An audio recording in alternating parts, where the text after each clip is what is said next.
अच्छा sir, first of all तो हम बात ये करते हैं कि दिल की बीमारियों को समझने का आसान फार्मूला क्या है? देखें जी डॉक्टर साहब, ये बड़ा इम्पोर्टेंट है कि हम ये समझें सबसे पहले कि हमें दिल की बीमारियां क्यों होती हैं। हम अक्सर बात इलाज के ऊपर करते हैं, लेकिन सबसे इम्पॉर्टेंट चीज़ को हम नज़रअंदाज कर देते हैं। Prevention is better than cure. ठीक है। देखिए ना, हम इलाज में मेडिसिन भी देते हैं, एंजियोप्लास्टी स्टेंट भी करते हैं, बाईपास सर्जरियां भी करते हैं, वैल्व भी रिप्लेस करते हैं, और वो एक लंबी लिस्ट है जो चलती जा रही है। It is a never ending list. ठीक है। उसमें अगर आप उसको ऑडिट करें और देखें तो it is so expensive and cost effective नहीं है। ऐसे ही, क्योंकि बीमारी दिन ब दिन बढ़ रही है। ठीक है। दिल की तकालीफ दिन ब दिन बढ़ रही हैं। ठीक है। इसके बजाय कि कम होती। ठीक है। इतनी आपने इन्वेस्टमेंट कर दी है, यानी कि not only of your money but of the time as well. वक्त भी इतना दे दिया है और मरीज फिर भी बढ़ते जा रहे हैं। ठीक, स्पेशलिटी भी बढ़ती जा रही है और मर्ज भी बढ़ता जा रहा है। हालांकि पहले अगर सेंटर भी बढ़ते जा रहे हैं, सेंटर भी बढ़ते, अगर पहले 2 सेंटर होते थे तो अब 10 सेंटर हैं। ऐसे ही है। अगर पंजाब की आप बात कर लें तो उसके बावजूद भी वो नेवर एंडिंग लिस्ट है। ठीक है। और पेशेंट की रेशियो भी बढ़ती जा रही है। 3-3, 4-4 महीने की आपके पास टाइम नहीं है बाईपास ऑपरेशन का। लिस्ट इतनी लंबी लिस्टें हैं। ठीक है। इसी तरह जो प्लास्टिक की भी लंबी लिस्टें हैं। तो मैं जो आपने पहली बात की है उसकी तरफ आऊँगा दोबारा कि prevention is better than cure. पहले हमें ये समझना चाहिए कि हमें ये दिल की तकालीफ, यानी ख़ास तौर पर इस्कीमिक हार्ट डिजीज़, ठीक है, जिसको हम कॉर्नरी आर्टरी डिजीज़ कहते हैं, सर, ये क्यों होती है। ठीक है। तो इसकी बेसिकली 5 मेन वजूहात हैं। ठीक है सर। एक तो आपकी फैमिली हिस्ट्री है।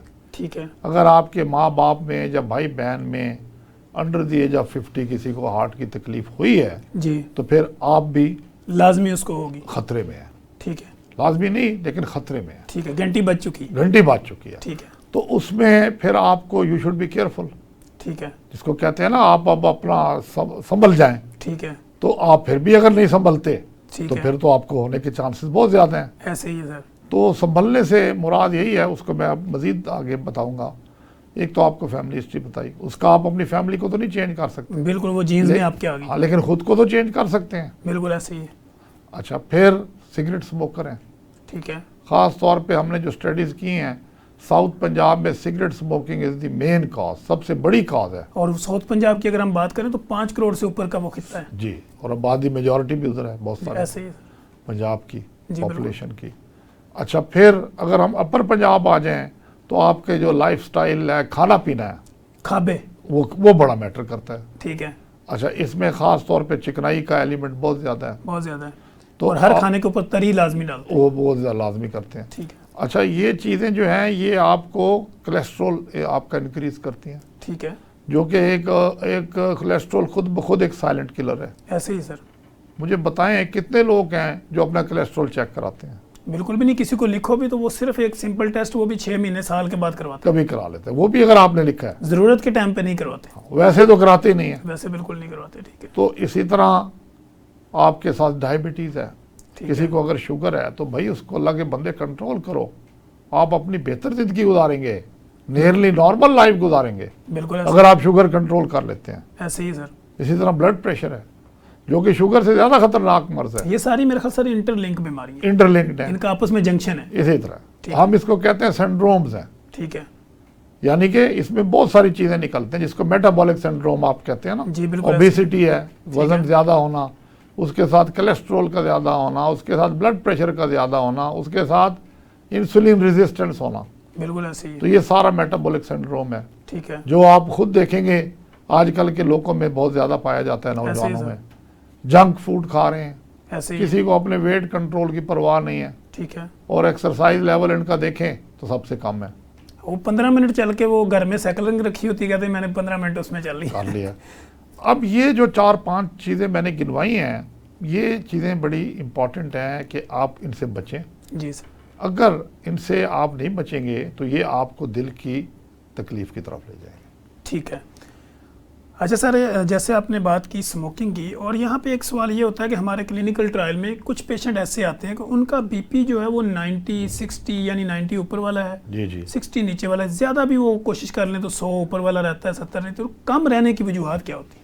देखें जी, ब्लड प्रेशर नॉर्मली ख़वातीन में ख़ास तौर पे जो हमने देखा है पाकिस्तान में या हमारे कल्चर में, वो लोअर साइड पे ही होता है, ठीक है, 90/60 या 100/60, इतना रहता है नॉर्मल, तो उनको सिम्टम नहीं होते। ठीक है, मेन चीज़ है सिम्टम्स। ठीक है, अगर आपको सिम्टम नहीं है तो वो उस पेशेंट के लिए या उस इंसान के लिए नॉर्मल टेम्परेचर है। ठीक है, नॉर्मल है, बिल्कुल सही। अगर आपको सिम्टम आ रहे हैं यानी कमज़ोरी फील हो रही है, चक्कर आ रहे हैं, तो फिर वो ब्लड प्रेशर आपके लिए लो है। ठीक है, तो ये बड़ा इंपॉर्टेंट है। ठीक है, कि लोगों उसके को साथ बताना। आपकी कंप्लेन क्या है, कंप्लेंट क्या है, पेशेंट फीलिंग क्या कर रही है? क्या फीलिंग है। अगर आपने किसी का वैसे कोइंसिडेंटली चेक कर लिया, ब्लड प्रेशर उसका 90/60 निकला, तो आपने शोर डाल दिया, ओहो मेरा तो ब्लड प्रेशर बहुत लो हो गया। भाई आपको कुछ वैसे तकलीफ उसको है, कुछ होना हो, पता हाँ, लगने के बाद होना वो चाहिए। कहेगा जो मुझे तो ये हो गया, ठीक है, हो सकता है साइकोलॉजिकल वो इफेक्ट। आपके लिए नॉर्मल हो। ठीक है, तो ये बड़ा इंपॉर्टेंट है, पहले तो इसको डिफरेंशिएट करें। ठीक है, अगर आप दूसरी तरफ आते हैं, आपका ब्लड प्रेशर लो है और साथ आपको सिम्टम्स भी है, ठीक है, यानी कि आपको चक्कर आते हैं, आपको घबराहट dizziness रहती है, घबराहट रहती है, आप ठंडे पसीने वीकनेस आते- होती है, पसीने आते हैं, तो फिर हमारे पर लाजिम है कि हम उसकी वजह ढूंढें ठीक है, कि क्यों लो है। ठीक है, तो उसकी वजूहात में एक लंबी उसके टेस्ट हैं। ठीक है, वो हमें सारे कई कर। दफ़ा हम हार्मोन्स भी देखने के लिए चेक करते अच्छा, हैं। इसमें थायराइड का फंक्शन, थायराइड एक चीज़ है, बाकी एड्रिनल ग्लैंड के हार्मोन्स हैं, ये सारी चीज़ें प्रॉपर एक इन्वेस्टिगेशन। इन्वेस्टिगेशन हैं। ठीक है। अच्छा सर, यहीं से एक या relevant- फिर वो लोग जिनका इलेक्ट्रोलाइट इम्बैलेंस है या पानी डिहाइड्रेटेड है, ठीक है। हार्मोन तो बात की बात है ना, जो कॉमन चीज़ें हैं। उसमें एक अगर हम आदमी है करवाएंगे तो जो कार्डियक- पानी नहीं पीता, और डिहाइड्रेशन भी तो हो वो dehydration itself is the main factor. सकता। ठीक है, वॉल्यूम डिप्लीशन होगी ना, बिल्कुल ऐसे तो ही, अगर बॉडी में वॉल्यूम डिप्लीशन है स्पेशली गर्मी में, तो उसका भी तो ब्लड प्रेशर लो होगा। बिल्कुल ऐसे ही होगा। और अगर कोई दवाई पे है, फॉर एग्जांपल वो कोई दवाई ले रहा है, एक आदमी है, एक तो ब्लड प्रेशर की दवाई होती है ना, तो उससे तो पता चल जाता है कि भाई लो हो गया, वो कम कर देगा। लेकिन एक आदमी है प्रोस्टेट की दवाई ले रहा है, ठीक है, एल्डरली है, ठीक है, उनका अक्सर ब्लड प्रेशर ड्रॉप कर सकता है, डाययूरेटिक वगैरह का यूज भी या कर रहे हैं। डायूरेटिक कर रहा है, या अल्फा ब्लॉकर जो कि प्रोस्टेट हाइपरट्रॉफी में करते हैं, बिना सर। प्रोस्टेट में, तो वो भी ब्लड प्रेशर ड्रॉप कर सकता है। ठीक तो हो ये सारी चीज़ें हमें देखनी पड़ती हैं कि यार कोई डायूरेटिक तो नहीं ले रहा, कोई प्रोस्टेट की दवाई तो नहीं ले या रहा, खाना ऑन द टाइम नहीं खा रहा, नाश्ता प्रॉपर नहीं या कर रहा। पानी पूरा नहीं पी रहा, या ऐसी एक्सरसाइज कर रहा है जिसको उसका पानी ज़्यादा निकल रहा है, और इनटेक जो है ना कम है, हाँ आउटपुट ज्यादा है, ज़्यादा, या गर्मी बहुत है उसमें काम कर रहा है जिससे उसकी डिहाइड्रेशन हो गई है। हो गई है। ठीक है। तो ये सारी- अच्छा सर, इससे रेलिवेंट एक सवाल होता है कि कुछ लोग एक्सरसाइज कर रहे होते हैं, जी जी हमारे पास पेशेंट रिपोर्ट होते हैं, वो कहते हैं कि मैं दौड़ रहा था या दौड़ रही थी, पहले मैं वॉक कर रहा था, फिर जब मैंने थोड़ा सी स्पीड अप पकड़ी तो मेरे सीने में दर्द और मेरा सांस रुकना, मैं बैठ गया। तो इसकी सर क्या वजूहत होती है? ये बड़ा आपने अच्छा सवाल किया कहते है। हैं, मेरा ये- दिल बैठ रहा है हाँ, अंदर। ये तो अब मेन एक उसका इशारा है ना कि ठीक है। आपके दिल की तकलीफ हो रही है। ठीक है, इसको कहते हैं ना एंजाइना, ठीक है, यानी कि दिल का दर्द होना। ठीक है, एग्जर्शन पे ख़ास तौर पे जब आपने कोई काम किया है या दौड़ लगाई है या अपने पर जोर डाला है, अगर चेस्ट पेन होता है तो it is angina unless proven otherwise. ठीक है, यानी कि जब तक आप ये प्रूव नहीं कर देते कि दिल की नालियाँ साफ हैं, तो उसको हम एंजाइना कहेंगे, ठीक है। यानी और कि उसके दिल का लिए- दर्द है। ठीक हो गया। अच्छा सर, दिल के दर्द की कुछ स्पेसिफिक स्पेस होती है कि राइट लेफ्ट या दरमियान में या यहाँ पे? कुछ लोग कहते हैं कि मैदे के ऊपर जाकर उनको ऐसे लगता है। अब मोस्ट कॉमनली ये होता है कि छाती के ऊपर सेंटर ऑफ द चेस्ट में यूँ लगता है जिस तरह किसी ने हाथी ने पाँव रखते हो, दबा दिया और सांस रुकना बंद। बिल्कुल दब गया हो, बोझ पड़ गया हो। ठीक है, तो सबसे कॉमन तो ये है। ठीक है, इसकी और भी हैं प्रेजेंटेशंस ठीक कि है, यहाँ दर्द हुआ है और फिर वो बाजू में रेडिएट कर गया, ठीक है, लेफ्ट साइड में या इवन राइट साइड में, ठीक है, या यहाँ दर्द हुआ है तो गर्दन में रेडिएट कर गया, ठीक है, या बैक पे चला गया है। ठीक है, ये मेन प्रेजेंटेशंस हैं ठीक है। कॉमन। साथ कई दफ़ा पसीने भी आ गए हैं, ऐसे ही। कई दफ़ा मतली भी हो गई है। ठीक है, फिर जो अनकॉमन जरा इससे कम प्रेजेंटेशन है, वो कहते हैं जी मुझे तो मैदे में दर्द होता है। ठीक है, एक आदमी जिसकी उम्र 60 साल है, वो बार बार कह रहा है यार मुझे मैदे में दर्द होता है। तो वो किसी के पास जाता है या किसी डॉक्टर के पास जाता है, जीपी के पास, तो वो उसको दवाई दे देता है मैदे की। एंटासिड वगैरह दे देगा, उसको पीपीआई दे देगा। वो अल्लाह ने उसको बचाया हुआ है, वो बचा हुआ है, लेकिन वो ट्रीट कर रहे हैं मैदे को, दर्द उसको दिल का है। ठीक है, तो मैदे का जो आप समझते हैं दर्द हो रहा है वो दिल का दर्द भी हो सकता है। ठीक है। अच्छा, इसके लिए जब हम इन्वेस्टिगेशन पे जाएंगे जी जी। तो उसमें फिर हम इसके lipid profile, cardiac enzyme, RFT या ब्लड इन्वेस्टिगेशन पे जाएंगे या ईसीजी वगैरह इको पे जाएंगे? हाँ, इस पे देखे ना, हम हर चीज़ एक प्रोटोकॉल है, ठीक है, मेथोडिकल है। ठीक है, तो एक आदमी जो इस जिन प्रेजेंटेशन आपने बताई है इससे हमारे पास आया है, तो सबसे पहले ऑफ कोर्स हम उसकी ईसीजी करेंगे। ठीक है, वो तो देखें कि कोई एक्यूट चेंज तो नहीं आ रही अभी। ठीक है, अगर एक्यूट चेंज आ रही है तो फिर तो हम उसको एडमिट भी कर सकते हैं, ठीक है, उसके इन्वेजिव टेस्ट भी कर सकते हैं। ठीक है, लेकिन कोई एक्यूट चेंज नहीं आ रही और उसका एंजाइना हम समझते हैं स्टेबल है, ठीक है, यानी कि वो कहते हैं मैं मील चलता हूँ तो मुझे दर्द हो जाता है, ठीक है, हर दफ़ा यही होता है, तो वो एक स्टेबल एंजाइना की निशानी है। ठीक है, यानी है सही, लेकिन स्टेबल है। ठीक है, अब वही आदमी हमें कुछ दिन बाद आके कहता है जी पहले तो मैं मील चलता था, अब तो जनाब मैं 15 कदम चलता हूँ या क्वार्टर ऑफ द माइल चलता हूँ, बेदार। यानी कि अब वो उसकी कंडीशन अनस्टेबल की तरफ आ रही है। ठीक है, तो अब वो खतरा की घंटी बज गई है। ठीक है, यानी कि अब इसको फुली इन्वेस्टिगेट करें और इसका कोई इलाज करें। ठीक है, अब इससे पहले आप देखें तो हमने एक ईसीजी की, ठीक है, और ईसीजी हमें नॉर्मल नज़र आई। ठीक है, हमने इसके ब्लड टेस्ट किए जो कि एक रूटीन ब्लड टेस्ट ज़रूरी होते हैं, ठीक है, यानी कि कंप्लीट ब्लड काउंट हो गया, फास्टिंग लिपिड प्रोफाइल हो गया, फास्टिंग ब्लड ग्लूकोज हो गया, किडनी के कुछ टेस्ट हो गए। ठीक है, तो ये बड़े इंपॉर्टेंट है। कई दफ़ा हम लिवर फंक्शन टेस्ट भी साथ कर लेते हैं, यूरिन तो देखना ही होता है साथ ही। फिर अगर हमें ये महसूस हो कि यार ये तो अनस्टेबल की तरफ जा रहा है, ठीक तो है, फिर एक ख़ास टेस्ट होता है ट्रोपोनिन। ठीक है, वो कई दफ़ा हम ट्रोपोनिन TI कर लेते हैं। वो कहता है जी मैं तो आज सुबह उठा था तो मुझे दर्द था, ठीक है, इसका मतलब वो अनस्टेबल हो गया। ठीक है, तो फिर ट्रोपोनिन जो है वो ये बताते हैं कि जनाब इसको कोई एक्यूट इंजरी हुई है या नहीं। तो अगर एक्यूट इंजरी हुई है तो फिर तो जनाब इसका आप इंटरवेंशन करें, ठीक है। कोई यानी कि कोई एंजियोग्राफी या इस किस्म की चीज़ करें। अच्छा सर, यहाँ पे एक सवाल ये मेरे जहन में अभी आया कि हमारे पास ऐसे मरीज़ भी आते हैं उनका बीपी नॉर्मल है और वो कहते हैं कि लेकिन मेरी हार्ट बीट जो है ना वो बहुत फास्ट रहती है, तो इसकी सर रीज़न क्या होती है? ये बड़ा एक कॉमन सीनियरो है। ठीक है, हार्ट बीट फास्ट रहने से उसकी क्या मुराद है? एक तो पेशेंट्स ये भी डिफाइन नहीं कर सकते। ठीक है, पहले तो उनसे ये उनको समझाना है और उनका हार्ट रेट चेक करना है एट रेस्ट, कितना है, क्योंकि 60 से लेके 100 तक ये नॉर्मल हार्ट रेट है। ठीक है, तो कई लोग उसको 90 को भी कहते हैं जी हमारी हार्ट रेट तेज़ है। तेज़ है, बिल्कुल।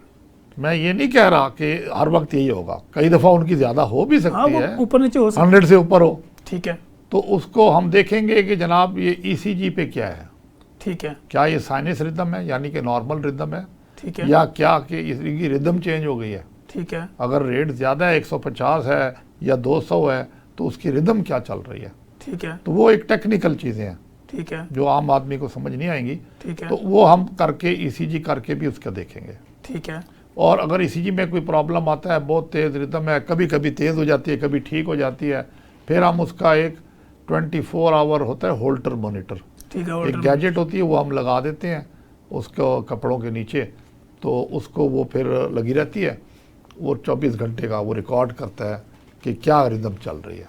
ठीक हो तो गया, फिर उसके मुताबिक हम उसकी ट्रीटमेंट करते हैं। ठीक है, लेकिन जो आपने पूछा कि रिदम रेट क्यों तेज़ हो जाते हैं, तो उसकी बहुत सारी वजूहत है। ठीक है, अगर किसी को बुखार है तो हार्ट रेट उसके तेज़ हो भी तेज़ जाएगा। होगा। हाँ, किसी को वॉल्यूम पानी कम हुआ है तो वो भी हार्ट रेट तेज़ हो जाएगा। ठीक है।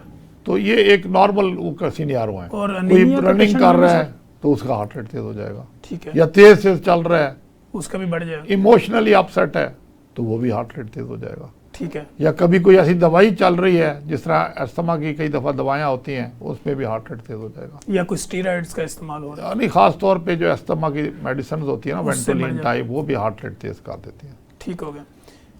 अच्छा सर, इससे रेलिवेंट एक सवाल ये भी होता है कि लोगों की एक मिथ है, ख़ास तौर पे वो लोग जो एक्सरसाइजर हैं, वॉकर हैं, वो ये कहते हैं कि जी जब आपका हार्ट रेट 140 से ऊपर जाए एक्सरसाइज के दौरान तो आपकी फैट रिड्यूस होना शुरू होती है।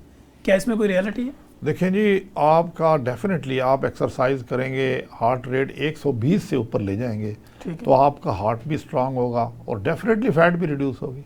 ठीक है, यानी ये रियलिटी है। बिल्कुल होगी जी। हाँ, ठीक हो गया। जी। अच्छा सर, वॉक की अगर हम बात करें, क्योंकि आप खुद भी आजकल माशाल्लाह एक्टिविटी की तरफ लोगों को माइल भी कर जी, रहे हैं जी। और उनको एक दावत भी दे रहे हैं ताकि वो अपनी ज़िंदगी को आसान बनाएं, तो एक्सरसाइज का best time as a cardiologist आप क्या समझते हैं? देखें जी, लोग सुबह को भी एक्सरसाइज करते हैं, ठीक है, क्योंकि खाली पेट होते हैं, ठीक है, अर्ली मॉर्निंग।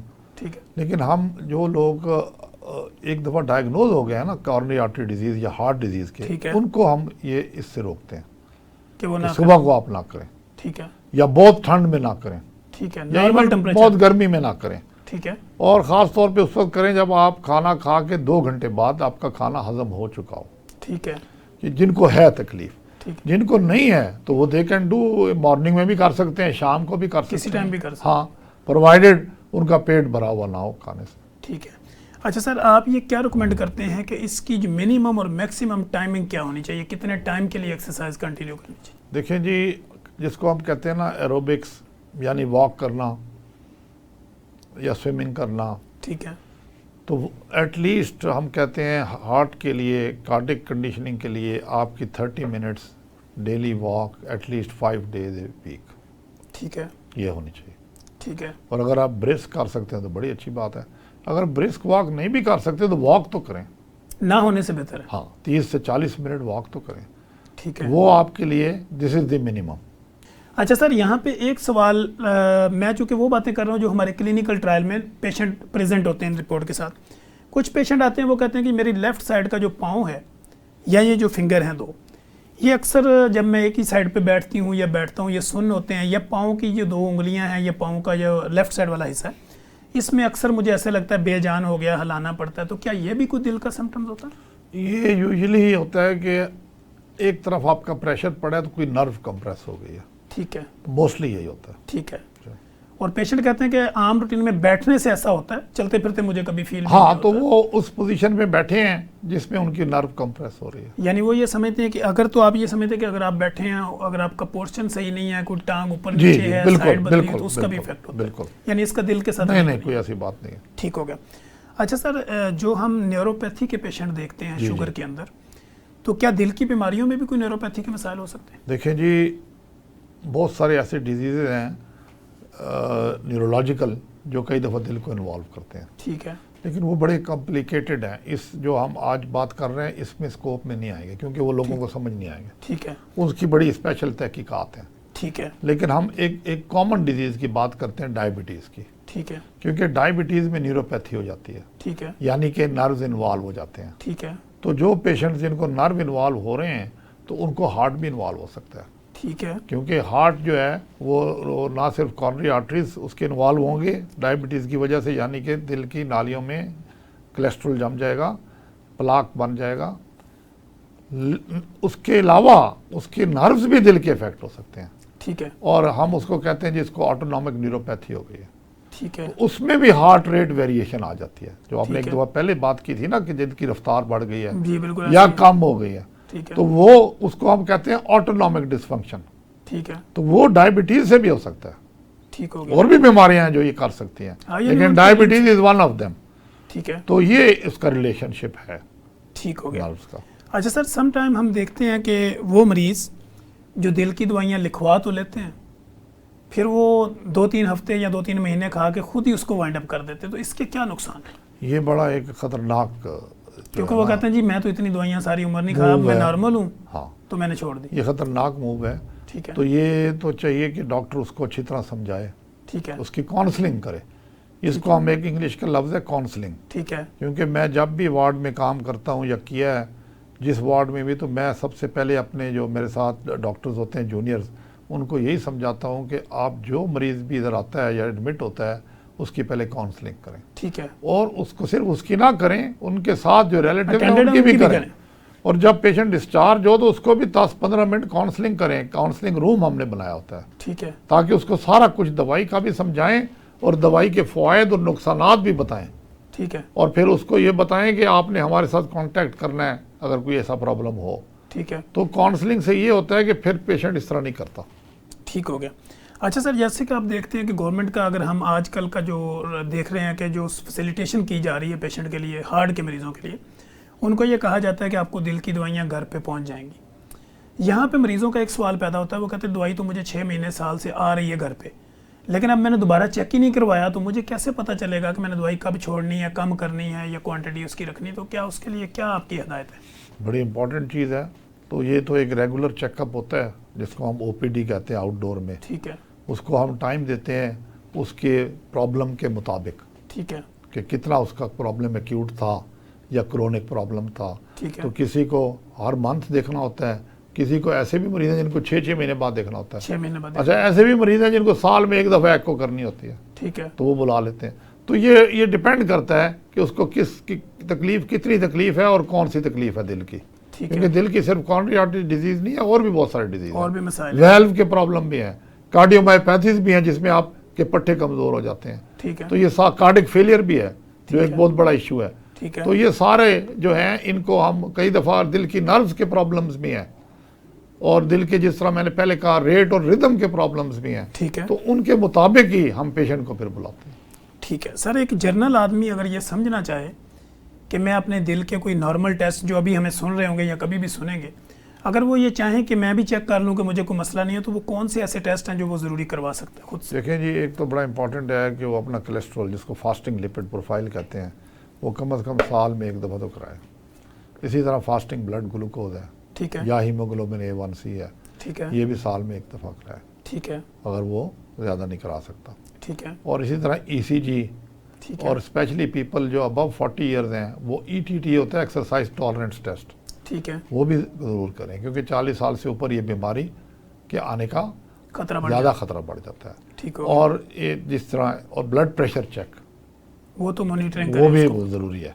और इसी तरह मैंने अर्ज़ किया डायबिटीज़, कोलेस्ट्रॉल, तो ये तो इम्पॉर्टेंट चीज़ें हैं। और किडनी का टेस्ट भी साल में एक दफ़ा अपना करा RFT लें। जिसको हम और CBC भी देख ले कि हीमोग्लोबिन वगैरह तो नहीं कम। ठीक हो गया, यानी ये ज़्यादा इम्पॉर्टेंट चीज़ें हैं। ठीक हो गया। अच्छा सर, ये जो इकोकार्डियोग्राफी होती है, ये किस तरह का टेस्ट होता है? एक आम लेमैन अगर समझे, क्योंकि कुछ लोगों को हमने देखा है कि रिकमेंड किया होता है इको, लेकिन वो डरते हुए जाते नहीं या करवाते ही नहीं। तो ये क्या टेस्ट है, किस तरह होता है? ये एको यूँ समझें, एक लेग मैन के लिए इट इज़ एन अल्ट्रासाउंड। ठीक है, जिस यानी तरह दिल आप का अल्ट्रासाउंड। पेट का अल्ट्रासाउंड कराते हैं, ये दिल का अल्ट्रासाउंड है। ठीक है। तो ये हम उस वक्त करते हैं ख़ास तौर पे ये देखने के लिए, अगर कोई कहता है जी मुझे ब्लड प्रेशर ज़्यादा रहता है, ठीक है। हम कहते हैं कि यार इसको वाकई रहता है, कंट्रोल है या नहीं है, या कितना पुराना है, तो वो एको से भी हमें मालूमात मिल जाते हैं। ठीक है, पता चल जाता है। हाँ, क्योंकि अगर उसने ऑर्गन डैमेज किया हुआ है तो वो लेफ्ट वेंट्रिकल हाइपरट्रॉफी एको पे आ जाएगी। ठीक है। और अगर उसने बड़ा अच्छा कंट्रोल किया हुआ है तो वो नॉर्मल होगा। ठीक है। या उसको ब्लड प्रेशर नहीं है और वो वैसे खाम खा घबराया हुआ है, एक दफ़ा हाई हो गया, 2 दफ़ा हाई हो गया, और वो कहता है जी मुझे दवाई दें, तो एको उसमें मददगार साबित होगी। ठीक हो गया। और इसी तरह एको हमें ये भी बताएगी किसी को एंजाइना अगर हो रहा है तो उसी वक्त आ जाता है, तो उसमें भी हम उसके एनालिसिस कर लेते हैं, वाल्व मोशन। ठीक है। फिर वेल्व्स हैं दिल के अंदर, क्या वेल्व कोई लीक तो नहीं कर रहा या कोई तंग तो नहीं है। फिर दिल के पट्टे हैं, तो एको ये सारा कुछ बताती है। ठीक हो गया sir, thank you so much. आपने बड़ी खूबसूरत गुफ्तगू की, मुदल्लल गुफ्तगू की, बेस्ड ऑन साइंस गुफ्तगू की, और मुझे उम्मीद है कि जितनी भी हमारी ऑडियंस है उनकी ज़िंदगियां आसान करने में हमारी ये गुफ्तगू एक अहम रोल अदा करेगी। प्रोफेसर डॉक्टर हारून अजीज़ बाबर का पब्लिक के नाम क्या पैगाम? देखिए जी, मेरा बड़ा मुख्तसर सा एक मैसेज है, इसको कहते हैं ना टेक होम मैसेज। सादा ग़ज़ा खाएं, क्योंकि हम ये बिलीव करते हैं कि prevention is better than cure. यानी कि आपको बीमारी आए क्यों, क्योंकि एक दफ़ा बीमारी शुरू हो गई फिर तो उसकी कॉम्प्लिकेशंस भी आ सकती हैं, फिर दवाई भी आप खाएंगे, फिर पैसे भी लगेंगे, फिर आप ऑलवेज़ ऑन द टोज़ होंगे कि जनाब अब मैं कौन से डॉक्टर के पास जा रहा हूँ। तो कोशिश ये करें कि सिंपल डाइट रखें, यानी कि fruits, vegetables, low fat diet जिसमें चर्बी कम से कम हो, और अगर आपने गोश्त खाना चाहते हैं तो वाइट मीट खाएं। एक्सरसाइज जो डेली आपकी है वो कम से कम 30 to 40 मिनट्स की वॉक ज़रूरी हो। नमक कम लें अगर किसी को ब्लड प्रेशर है, क्योंकि ये ब्लड प्रेशर बढ़ा सकता है। और अपना वेट, अपना वज़न जो है वो कंट्रोल में रखें। तो ये सारी चीज़ें हैं जिसको हम लाइफस्टाइल कहते हैं, डाइट का, वज़न का। और सिगरेट बंद करें अगर कोई कर रहा है सिगरेट नोशी, और कोई और कर रहा है तो उससे दूर रहें, उसको समझाएं, नहीं समझता तो आप दूर रहें, क्योंकि आप भी पैसिव स्मोकर बन जाएंगे, आप भी स्मोक इनहेल कर लेंगे। तो ये चीज़ें हैं सारी जिनको आपने देखना है और कोशिश करना है और समझना है। तो ये मेरा टॉप को टेक होम मैसेज है।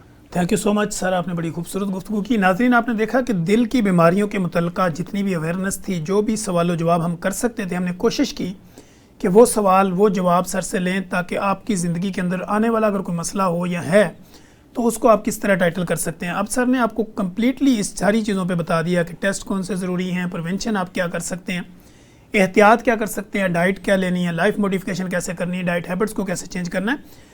तो इन सारे मौज़ूआत पर जितनी भी हमने आज गुफ्तगू की है, मेरे जितने भी ऑडियंस है, जितने भी हमारे व्यूअर्स हैं, जो भी हमें सुन रहे हैं या कभी भी हमें सुनेंगे, वो कोशिश करें कि अगर उनको ये वीडियो हमारी पसंद आती है तो वो इसको लाइक भी करें, शेयर भी करें, सब्सक्राइब भी करें और अपने सराउंडिंग में रहने वाले लोगों तक भी पहुँचाएँ, ताकि उनकी ज़िंदगियाँ आसान हो सके और हमारी आवाज़ स्ट्रॉन्ग हो सके। मुझे और मेरे गेस्ट को दीजिए इजाज़त। हम दोबारा एक नए प्रोग्राम के साथ, नए गेस्ट के साथ, नए टॉपिक के साथ दोबारा हाजिर होंगे। तब तक के लिए इजाज़त दीजिए। अल्लाह हाफिज़।